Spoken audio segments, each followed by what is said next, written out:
Saudara-saudari yang terkasih, kita jumpa lagi dalam Pelita Hati hari ini, Selasa tanggal 14 April 2020, hari Selasa dalam Oktav Paskah.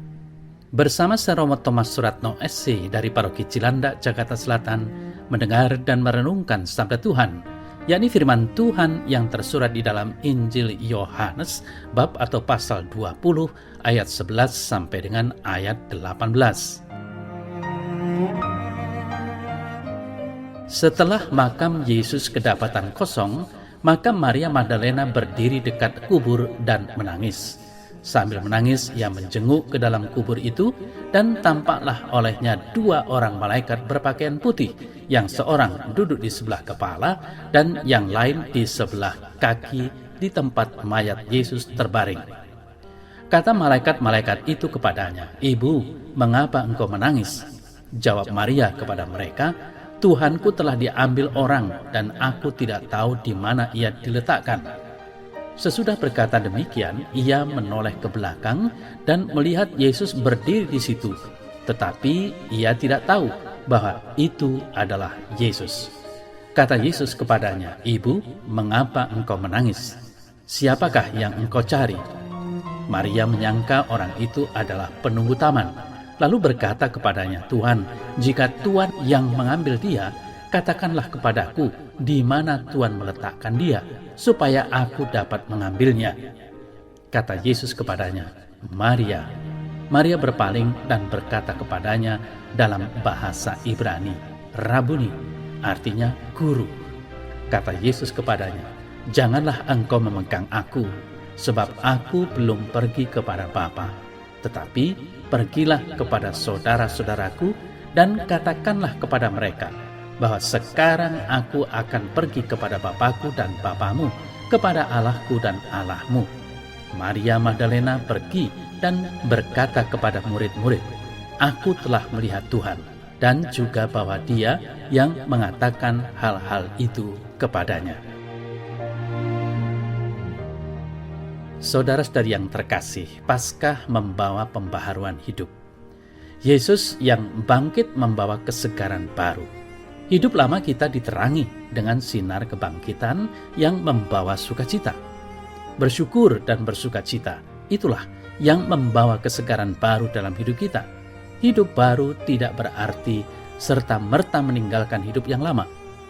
Hidup baru berarti melihat hidup lama dengan cara pandang yang baru, untuk melangkah pada hari yang akan datang. Saudara-saudari yang terkasih, dalam warta Injil hari ini dikisahkan Yesus yang bangkit menjumpai Maria Magdalena. Perjumpaan dengan sang guru tidak serta-merta disadari oleh Magdalena. Ia masih terbawa atau dalam kondisi manusia lama. Ia tidak mengenali sang guru yang sudah bangkit, sudah membawa hidup yang baru. Manusia lama Magdalena masih menutupi manusia barunya. Ia belum mampu melihat hari baru. Tetapi sapaan Yesus yang khas, saudara-saudari yang terkasih, menyadarkan dirinya. Pada akhirnya perjumpaan dengan Yesus menjadikan Magdalena manusia baru, manusia yang mampu melihat harapan cerah keselamatan masa depan. Ia yang tadinya tidak mengenal Yesus yang bangkit, pada akhirnya menjadi saksi pengalaman perjumpaan dengan sang guru. Magdalena menjadi ikon hidup yang dibaharui karena Yesus yang bangkit. Manusia lama telah berlalu, sudah dikuburkan dan ditinggalkan. Manusia baru datang dengan penuh sukacita dan pengharapan. Saudara-saudara yang terkasih, pengalaman perjumpaan dengan Yesus tidak disimpannya sendiri. Sukacita yang ia alami tidak didekap seorang diri. Magdalena membagikan pengalaman sukacita itu. Ia memberikan kabar itu kepada para murid yang lain, bahwa ia melihat Tuhan. Berbagi sukacita dilakukan Magdalena karena mengalami perjumpaan dengan Yesus yang bangkit. Saudara-saudara yang terkasih, bagi kita, kisah ini tidak hanya sekedar kisah pengalaman Magdalena. Kisah ini merupakan juga kisah pengalaman hidup kita. Apakah perjumpaan kita dengan Tuhan Yesus membawa sukacita?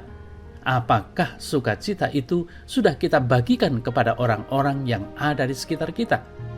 Pengalaman sukacita merayakan Paskah yang setiap tahun kita lakukan diharapkan juga senantiasa memperteguh iman kita.